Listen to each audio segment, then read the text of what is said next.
बहुत शुक्रिया आपका सचिन, तमाम जानकारी के लिए।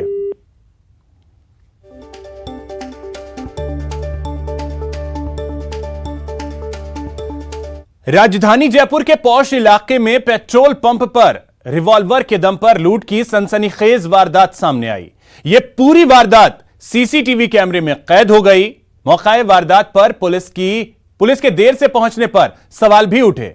वहीं आरोपी अब तक पुलिस की गिरफ्त से बाहर है। रात 1:14 ड्यूटी पर डटा कर्मचारी, तभी बदमाश आते हैं और हथियार दिखाकर उससे पैसे लूट लेते हैं। एक बार फिर देखिए, 2 बाइक पर सवार 4 अपराधी पेट्रोल पंप पहुंचते हैं। तभी उनमें से एक कर्मचारी के पास पहुंचकर जेब से रिवॉल्वर निकालकर उस पर तान देता है और उससे पैसा भरा बैग मांगता है।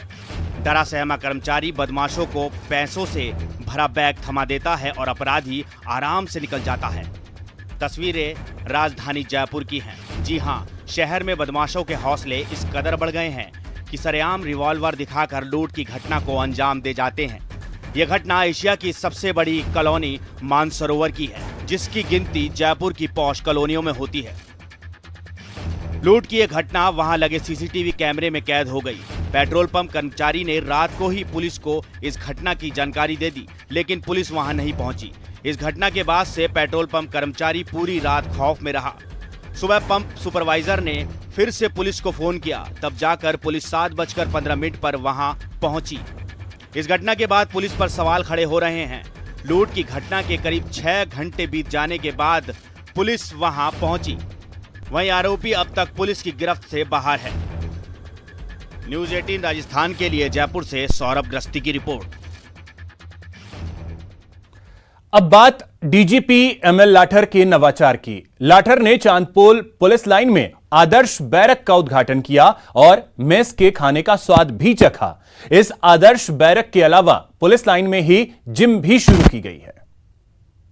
यह इंतजाम कानून के रखवालों के लिए, ताकि उन्हें जिंदगी की बुनियादी सहूलतें हासिल हो सकें, वो बेफिक्र होकर अपने फर्ज को अंजाम दे सकें, अमन और समाज के दुश्मनों को सलाखों के पीछे धकेल सकें, अपराधियों में खौफ और आम आदमी में विश्वास बहाल कर सकें।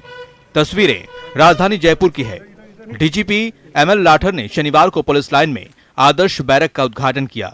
इस बैरक में वो तमाम सुविधाएं हैं जिसकी अब तक जवान सिर्फ कल्पना करते थे। खास बात ये है कि बैरक में जिम भी है। खास बात ये कि इसमें रखरखाव का पूरा जिम्मा भी उस बैरक में रहने वाले पुलिसकर्मियों का होगा। इस बैरक में रहने वाले पुलिसकर्मियों को कुछ शर्तों का पालन करना होगा, जैसे कि वो बैरक में अनुशासन भंग नहीं करेंगे, दीवारों को खराब नहीं करेंगे और साफ सफाई रखेंगे। आदर्श बैरक में रहने वाले पुलिसकर्मियों से 100 रुपए प्रति माह मेंटेनेंस चार्ज लिया जाएगा। इस मेंटेनेंस चार्ज को जमा करने के लिए पुलिस लाइन की तरफ से बैंक में खाता खोला जाएगा और फंड को इसी खाते में जमा करवाया जाएगा। कोटा जिले के रामगंज मंडी उप कारागृह में 2 कैदी आपस में उलझ गए। कैदी रहीम गोलू ने कैदी राजा के सिर पर कटोरे से वार किया। झगड़े के दौरान कुछ कैदियों ने जेल का टीवी और अन्य सामान भी तोड़ दिए। कैदियों को छुड़ाने गए स्टाफ पर भी कांच के टुकड़े फेंके गए। सरकारी संपत्ति को नुकसान पहुंचाने के मामले में 10 कैदियों के खिलाफ मामला दर्ज किया गया। वहीं उप कारागृह प्रभारी विनोद मौर्य को पद से हटा दिया गया।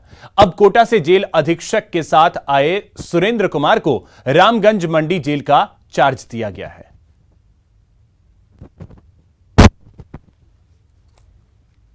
मांग थी, जेल बंद होने के बाद में उन्होंने खाना वगैरह मांगा था। आक्रोशित थे, कई दिनों से थोड़ी परेशानी पैदा कर रहे थे। जेल ओवर क्राउडेड हो गई थी और उसमें ये 8 बंदी जो जेलर ने हमको बताए थे कि ये ज़्यादा बदमाशी कर रहे थे, जिन्होंने कोई ट्यूबलाइटें तोड़ी है, राजकीय संपत्ति को भी क्षति पहुंचाई है, राजकार्य में बाधा पहुंचाई है, उनको कल रात ही कोटा जेल पर शिफ्ट करके और अब आगे की जेलों पर भी उनको शिफ्ट किया जा रहा है।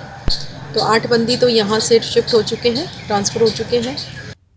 अलवर जिले के नीमराणा थाना क्षेत्र में बदमाशों ने लाखों के बिजली उपकरणों और नकदी पर हाथ साफ कर दिया। घटना की जानकारी पाकर पावर हाउस में ड्यूटी पर रहे गार्ड घनश्याम ने दी। हैरानी की बात यह है कि बिजली निगम के जिस ऑफिस में चोरी हुई वो पुलिस थाने से सिर्फ 100 मीटर की दूरी पर है। ऐसे में पुलिस गश्त पर भी सवाल उठ रहे हैं। वहीं डीएसपी नीमराणा के निर्देश पर थाना पुलिस जांच में जुट गई है।